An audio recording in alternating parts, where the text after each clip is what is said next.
What if you could sit on the moon and see what's going on in the forest on our planet?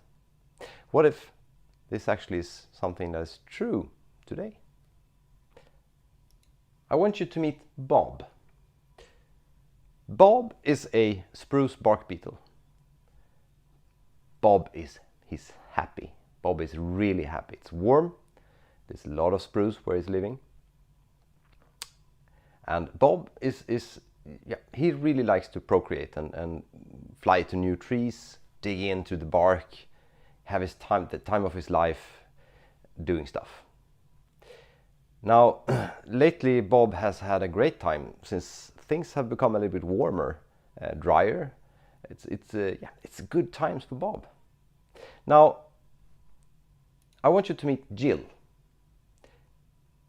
That's Jill. Jill is a spruce. She's actually not that okay. She was before, but the thing is, she's really stressed. It's been hot, so it's dry, so she's not been eating as well as she should be. So the diet is a bit off, and Jill was planted in a place which maybe was better for pine, so it's not optimal, and actually it's kind of a segregated area. So it's Jill and a lot of other spruce, and basically no other type of trees, which makes it kind of a bad situation. So Jill is stressed, Bob is happy. Now, the really sad thing about this is that Jill is dead. Bob kills Jill. And this is, of course, really sad. We like Jill, right? Now, before, Jill could actually protect herself against Bob and his friends and relatives. Before, a spruce normally could defend using resin and a kind of toxin that kills the larvae. But now, since it's been dry, they're not as good at defense, basically. So they die to a lot more extent than before. Now, another name for this is fuel. Dead trees, dry wood, fuel.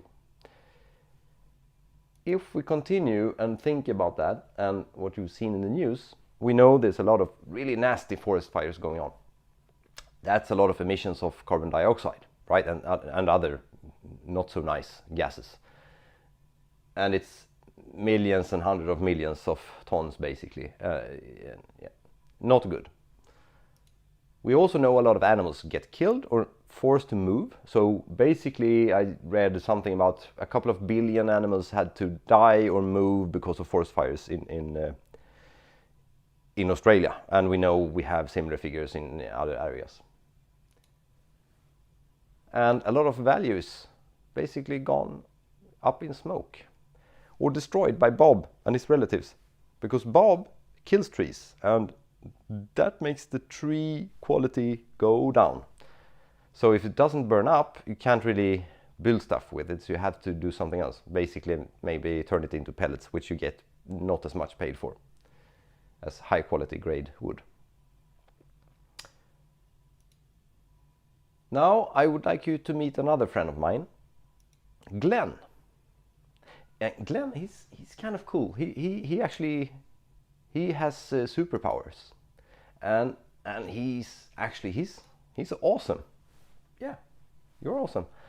Now, Glenn, he comes from ESA, the European Space Agency, and he's for free, or the images that Glenn and his family is providing is actually open data. So anyone can go and grab it and do stuff with it, basically. Glenn's superpowers, as I mentioned, is that he's a multispectral satellite, which means he can collect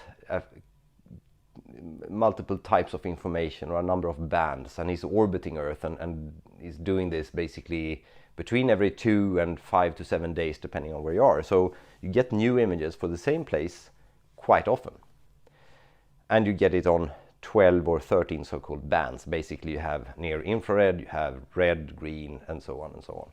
So a lot of information. And Glenn is, He's awesome, as I said. He's providing a resolution of like 10 meter per 10 meter per pixel. So it's not your average 4K or 8K TV experience, of course, but it's still, you get a lot of information and you get it often. Now, as I said, Glenn is from ESA, and I wanted to show you an image taken by Glenn. So thanks for that, Glenn. And as you see, it's a nice image, but it's not that you see each and every tree. So to give you a sense of that, what you see up there is probably a city, a couple of houses, as you see, and yeah, forest, the green mass. And it's not that you see the trees really. So this is what we have been working with in terms of images. And we wanted to find Bob. Bob is not really a popular guy among forestry companies and the industry doing forestry and forest-based products. Bob is sabotaging the wood quality and is doing a lot of damage. Now Bob should exist, but it's been a little bit too much of his presence, basically. It's been too happy times for Bob. So we did a series of projects at Sogeti, Sweden, a couple of years ago. We did that together with Sveaskog, Skogsstyrelsen, E.ON, Husqvarna, as a few examples, where we started looking at various ways we could use this data to solve customer problems, something we like to do, right? And I think we started looking at how could you measure growth, monitor plantations, but we came across the interesting topic of vitality, and this has been around in the area of remote sensing for some time. There's something called NDVI, which is a way you can measure how chlorophyll changes can be measured, basically. So you can see if vegetation is growing or increasing, or if it's basically dying in a way. Now, in order to see subtle changes across these images, again 10 by 10 meters, and you want to compare many images, and to do that they need to be very similar. And that is, of course, a challenge. If you have Glenn, and again, he's awesome, he's doing a lot of good stuff, but you will still have a little bit differences in terms of angle, atmospheric disturbances, colors, and things like that. And the team did work on this and found ways to pre-process that data using, I think it was some methods from fluid mechanics, basically, to correct the images and normalize them in a way that actually made them more or less pixel perfect. So now suddenly we have multiple images. We get a lot taken every week, bi-weekly, weekly, depending on cloud. Clouds can sort of block what you're seeing. And suddenly we had a high resolution in time, even though we had a, let's say, medium resolution in each image. And we could compare them. So suddenly we could actually see the changes in vitality across time on really big areas. So this enabled the team and the customers to go out and actually find Bob and his relatives. So spruce bark beetle attacks, basically, looking at these images and seeing where things are dying, and you have a typical signature where the attacks, they look like a small dot, basically. This ended up being taken into a production service together with Skogsstyrelsen, the Swedish forestry board, and that became a service available basically for all forest owners in Sweden. So you can actually go there and look at sort of the period that you're interested in, and you can try to find those changes you're after, and you put a marker on it or get the coordinates, and you can go out in the field and do something about it and check it.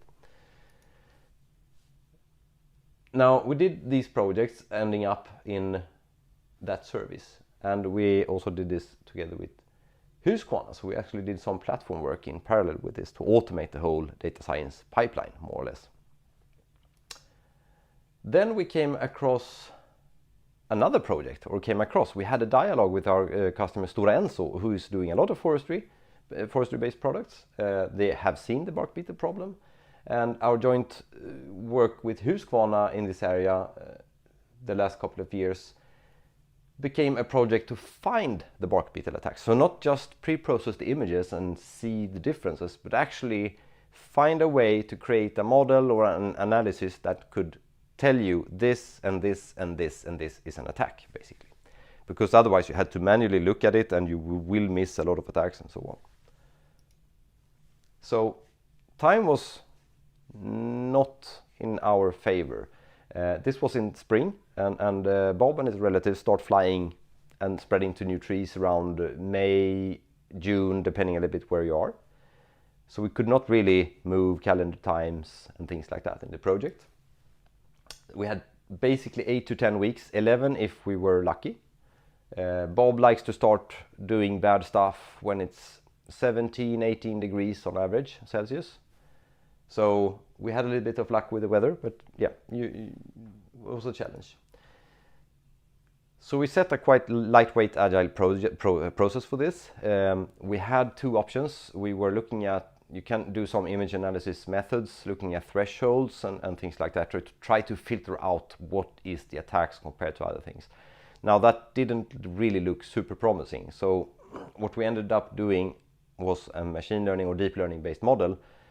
And this was a problem with a lot of uncertainty, a lot of data problems, a lot of challenges. So we had a lightweight, agile Scrum inspired process. So we had 2-week sprints, which steered our how we communicated with our customers, with demos, with steering group meetings and so on. Then we had daily meetings.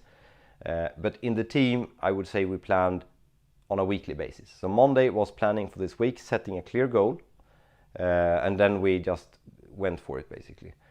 With daily meetings, short sessions, and focus on the task at hand. Now, the problem, as I said, we had a quite clear goal set together with the customer, and that was really good. So basically, above 80% of accuracy in correct predictions, and a resolution of somewhere 6 trees, roughly. So, as I said, data was kind of a challenge here, because first of all, you needed a lot of images. Glenn, again, he's really awesome. So we got a lot of images, but still this takes time when you are downloading these scenes and putting them in a place where everyone can access it and work on it, because it's not just a couple of tables in an Excel, it's big images, a lot of land to cover, basically. Another challenge was that the ground truth we had from another customer or partner was from harvesters, where you took down the trees somewhere in, I think, October, November, bark beetle attack trees. So we knew it was confirmed attacks. But the problem is the attacks happening in June, and the GPS on harvesters, it's not super accurate. It will bounce, so you will not have the exact within this 10 meter pixel all the time, not at all. So we had to spatially correct the data. We had to create a model which we thought would learn this type of pattern in a good way. So in parallel, one member in the team developed a model by evaluating basically hundreds of possible configurations, I think unit-inspired approach, but still various configuration of this model, to look at like the 4 or 5 most promising ones, and took those, and those were the ones we would go for and try to use in training. We also had to do spatial correction, not spatial, but rather temporal correction. So on top of the spatial correction, we did temporal correction, because, as I said, attacks happen in the fall, in October.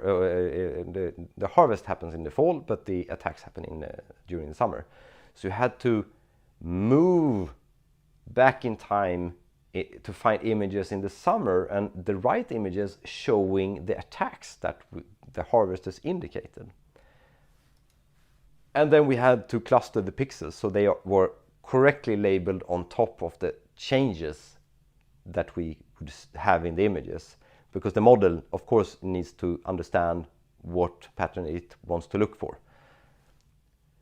So the data was a huge challenge in this project. Everything was really green. We did awesome work. The team was fantastic. Good focus, good progress, getting the corrections done, getting the images, temporal changes, training, well, started a little bit later than we wanted to. Preferably you want to do that as early as you can, but we got it going and it looked really good. I mean, yes, the patterns were like going down, it was converging and things were looking great. And when we took the results and tried it out, it was not that good. The model did what it was supposed to do, so that was great news, but basically found thinnings and clear cuts. Not at all what we maybe wanted to find. We wanted to find Bob and his friends, right? We did have ideas on what the problem were, but we did not have that much time. So this was quite an intense time. We did make it. So after corrections, getting training going, letting it run during the weekend, looking at the dashboards and looking at them again, seeing everything going up and converging and going down, and the accuracy going up, and crossing 80% of the validation criteria. That was the goal. We made it. This was an intense journey. It was a lot of fun. It was an amazing team. I'm proud to be able to represent that team who did all that legwork. And this is an example of the output. So these dots, basically, I just put the house and again the tree for reference in terms of, I mean, these pixels are forests, right? So the dots you see here are attacks, and we can indicate them with different levels of probabilities. So the red ones are a high probability attack. So we drew polygons on a map, basically, or on Glenn's images, telling you where to find bark beetles. And as I said, validation-wise, 80% true. Then, of course, you could work with it different, but still really good result. Super happy customer after doing field validation. And I also wanted to bring up and show you, when you look at what I mentioned, NDVI and vitality. So we use this a little bit in order to sanity check the results. So gray, dark, the darker is the dying vegetation and lighter is growth. So you can see some dots, this and this, you see some dark here. That's typically what could be a bark beetle attack. So it looked reasonable, it looked really promising, and customer went out in the field and they found attacks, basically. So, Bob, we know where you are, right? So now we know where Bob and his family is, which trees they are attacking. Now we can actually do something about it. So what we created is a model that can find the bark beetle attacks, the spruce bark beetle attacks, to a good enough certainty so you can go out and plan your activities and mitigate the problem. You will never remove them forever and ever. Bob is a part of the natural cycles, but you can mitigate when you have these bad years and at least take away some of the damage. That's fantastic. Now, if we can do that, I know we have some people in the group looking at trying to find plastic in the oceans. They're also using remote sensing technologies. It's a challenging problem, especially when you use the data that Glenn provides, for example. But you can find ways, maybe you can find patterns or things that indicate plastic or what plastic is having for an effect, or maybe you can see the structure in the water change or something. Why not look at infrastructure, roads, buildings? You can use radar today to see how the ground shifts, and you can do that on a high accuracy level. You can see water levels, floodings, moisture. There's a lot of possibilities. Fires, as I mentioned, we can find the dead trees, the dying trees. What if we can combine checking for dying trees with moisture, water levels, other data points? Maybe we can find ways to work with forestry. It will not stop the fires. The fires will be there, but maybe we can mitigate the problems, reduce those bad fires into less bad fires. Maybe we can help find a way to do forestry that restores or at least protects some of the habitats. So this is an example of the wood buffalo in Canada. It's a herd of now 7 or 8 left with a unique DNA for that species. And those are the last 7, 8 with that DNA. It's 7 or 8 very much likely due to their habitat being destroyed because of quite aggressive forestry practices. And we're not saying you should change how you do all forestry, but you might want to change how you do some of the forestry, and you might be able to do some forestry that will not destroy all the habitats, so you can keep the biodiversity going even if you take out wood for industrial purposes. Utilities, another possible area to work. We can actually today find where you do clear cuts or where you do harvests without telling utility companies. You leave some trees close to the power line. Usually you're not allowed to take them because of security purposes. You need special clearance and all that. And then you have a storm hitting, blowing down those trees because they're not as strong as those standing in front of them, for example. And then you have an outage because it falls on the power line, as an example. So the possibilities are huge in remote sensing. And I think with this story, what we wanted to prove is that you can do things. I mean, this is one example. We could find Bob. It's one thing. It's really important and valuable, but there's so much more to do. And we just gotten started, and we're doing this together with our customers. That's how we want to do it. We do it with Husqvarna, with the whole platform ambition, where you work with cloud tech, with satellite imagery, with AI deep learning, with statistics, the whole shebang of tools to solve these various problems. And I also want to summarize with some of the learnings from this project and this story.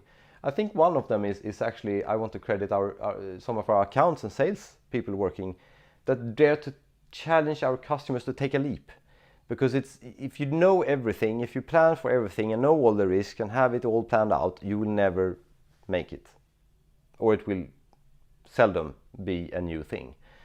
So daring our customers, though, say that we think this can be done. We're not sure, but we think we can do it.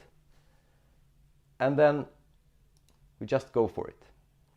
So we have a goal. We set it really clear. This is what we need to achieve in order for our customers to get value out of it. Good enough value compared to traditional methods. So really clear goal. Let's go for it. And we just went for it without looking back. So no hesitation. We did check for risks and the usual processes, but not too much. Energy forward, basically.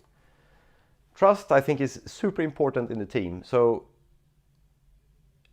I got to work with a very talented team. Engineers, tech people, data scientists. I want them to do what they love to do best. Basically, the engineering, the data science, the AI development, the deep learning. I don't want them to spend too much time in a lot of meetings, processes, reviews. They should work together, definitely. So we had a super lightweight, super focused process, small team. Sometimes you want more process. Trying to catch the biggest risk, keeping eye on the target, focus, and trusting that we do our job and we help each other out when we run into problems. Data. I think a lot of people recognize that data is a big part of data science and AI and deep learning work. Bad data is, you will come across it, and it's really challenging. And the main part of this work was the data part, the data work in terms of time. Although the complexity and the work with the model was fantastically well done as well. A lot of the time went into creating this ground truth that we actually could use for training. And that was, as I described, not too easy to script and move back and shift in time and all that. Move pixels and move spatially move labels. And evaluate results, check does it look reasonable, and so on. Now, a fallback plan, at least a support plan would be good. So we had one of our colleagues also working with the Husqvarna team who could jump in and help us. He's really skilled at the forestry part and had done a lot of work on remote sensing and this specific area as well. And with his active participation in the project, we got that little nudge to make it in time. I think we would have made it regardless, but as I said, time was really tough in terms of Bob would not wait for us, right? He would start flying when it was warm enough. And last, which I actually had mentioned, but I'm a big fan of setting clear goals, the process you need to do the job, honesty, trust, and just go for it. And that goes also for the dialogue with the customers. We had Stora Enso, we had Husqvarna, part of the team, part of the reviews, in bad, in good, in happy times, up and down, they were with us. And I think that was a great example for doing this together. And that is where the magic happens, because if we would have done this alone without our customers and partners, this would never have happened. So with that, as my final words, I want to thank you for letting me share the story about Glenn, Bob, and Jill. And rest in peace, Jill. Thank you.